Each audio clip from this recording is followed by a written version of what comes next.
All right, so this is my official review of my KitchenAid 5-quart stand mixer. It is limited edition. It has a light and shadow, matte with texture. If you can see the texture, right?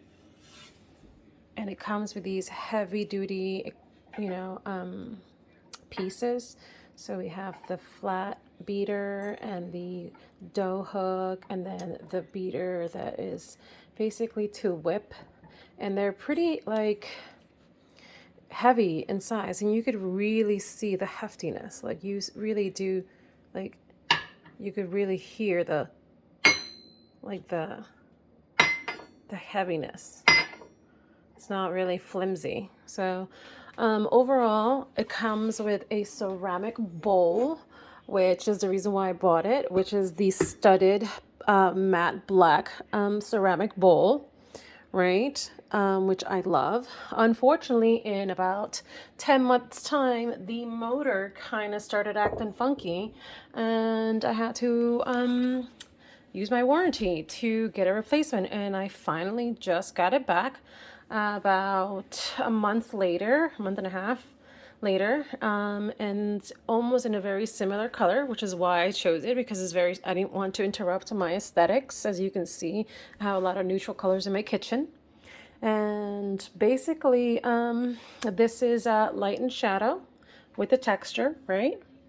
You see the texture, and then we will move over here, and it's more of a smooth texture, and it's also metal, like that clanky metally. Like here's a good example of like I want to use that versus that. So very different in that. So it gets like cold to the touch. Also, the color of this one is milkshake to replace my light and shadow, which is basically the same color. You can see it. It's just one is texturized and the other one isn't. So this one is just smooth metal all around in this color.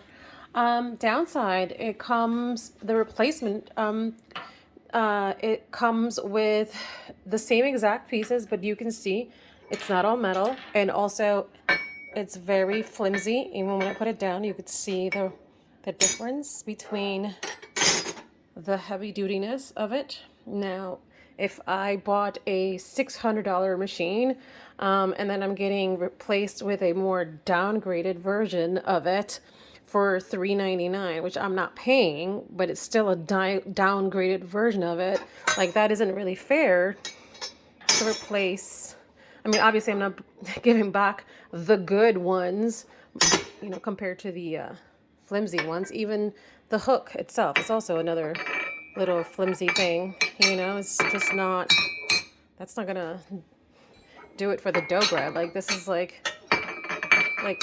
this is how easily it moves around, and this one is not. Versus that's just not okay.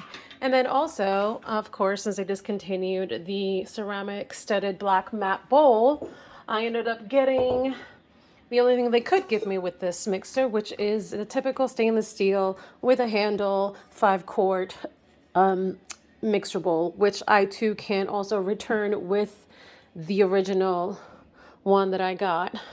So this will be going back with that. Also, this came with these silver pieces, which I don't want because it makes it look super cheesy. I don't like that finish.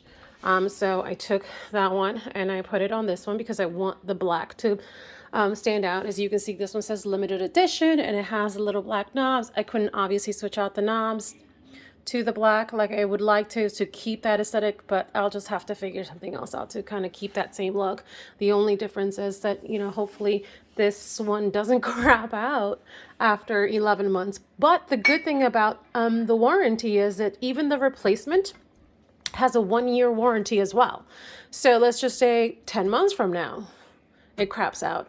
I can replace it yet again. Now, that's where I'll feel like I'm doing something wrong. Although the directions are very clear as to which attachments you're supposed to use properly for the baking that you're supposed to be doing. So it gives you the detailed descriptions of each attachment, and then it tells you a little chart right over here, right? On the 5th page, it tells you what each accessory is for, the action that it's for, and then it tells you the description.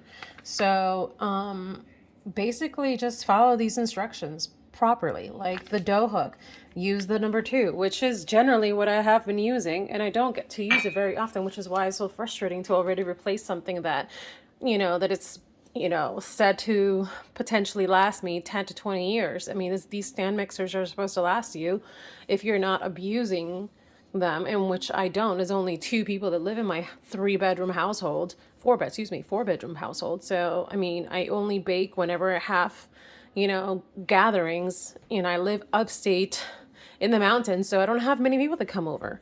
So, yeah, it's questionable. I don't know. I don't think they make them as good as they used to. I know they had a good reputation for a while, and now seeing the replacement pieces kind of come in kind of like flimsy. This is, especially this beater right here. This thing is like, also the look of it is not very good. Like it's very, looks like that cheap metal that you don't want, that's just not going to do it for you. This one is a lot heavier, and it doesn't have that rusted-ish look. I don't know, it's just a weird, I don't know if you could really see what I mean? Like it's dull in that one, and this one still has that shine after 11 months because it's good quality.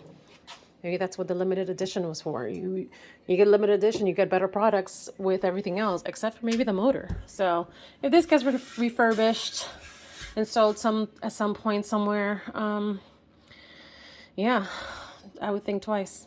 I don't know. Other than that, the pros, the warranty for sure. Make sure that you register your product when you get it. Make sure your warranty is in place. Good stuff. Order from KitchenAid directly so you can, take advantage of these warranties. But I think I did a pretty good job as far as matching the aesthetics for my kitchen, because as you can see, even like my, it matches still really well and goes with like the colors that I actually have in my kitchen. So, all right, well, happy shopping.